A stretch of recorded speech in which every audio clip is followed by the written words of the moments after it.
IPL start ஆயிடுச்சு அப்படின்னு சொல்லி ஜாலியாக இருந்தால் ஸ்டார்டிங்லேயே வந்து ஒரு சேட் நியூஸ் சொல்கிறாங்க. தோனி வந்து 2 weeks ruled out of the டோர்னமெண்ட்னு. ஆக்சுவலாக வந்து கால்ஃப் ஸ்ட்ரெயினால ரீஹாபிலேஷனில் வந்து அவர் இருக்கணும். 2 வீக்ஸ் வந்து அவர் ஆட மாட்டார் அப்படின்னு சொல்கிறாங்க. பட் ஆல்மோஸ்ட் அவர் திரும்பி வந்து ஆடுவாராங்கிறதுமே வந்து ஒரு டவுட்டு தான். சும்மா பேச்சுக்கு 2 வீக்ஸ்ன்னு சொல்கிறாங்க. ரீல்ஸில் ப்ராக்டிஸ் மேட்ச்சில் அவர் அடித்து ஒரு 4 6 பார்த்து நல்லா வெறியேற்றி ஐப்பேத்தி வச்சுருந்தோம். தோனி வந்து ரூல்ட் அவுட் அப்படிங்கிற போஸ்ட் வந்து பார்க்கும்போது ஒரு ஹார்ட் ஃபீலிங்ஸாக இருக்குது. ஏன்னா தோனி இல்லாமல் வந்து ஐபிஎல் பார்த்ததே கிடையாது. சிஎஸ்கே டீமே 2 வருஷம் இல்லாத போது கூட தோனி வந்து சூப்பர் ஜெயின்ஸில் வந்து பார்த்து ரசிச்சுட்டு இருந்தோம். சிஎஸ்கே டீமில் தோனி இல்லாமல் ரெய்னா வந்து ஒரு சில மேட்சஸ் கேப்டன் பண்ணியிருப்பார். நல்ல ஞாபகம் இருக்குது. மேத்யூ ஹேடன் கூட மங்கூஸ் பேட்டை வச்சு ஆடிட்டு இருப்பார் டெல்லி கூட. அந்த சீசனில் ஒரு 2-3 மேட்ச் ரெய்னா பண்ணார்.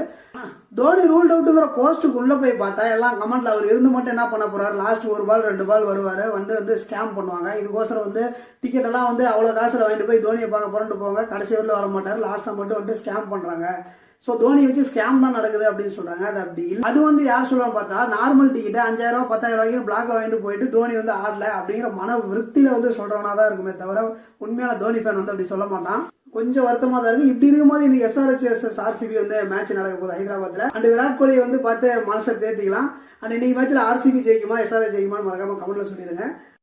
கரெக்டாக ப்ரெடிக்ட் பண்ணால் ஃபர்ஸ்ட் கமெண்ட்டுக்கு நான் ₹1 ஜிபே பண்ணுவேன். பாய்.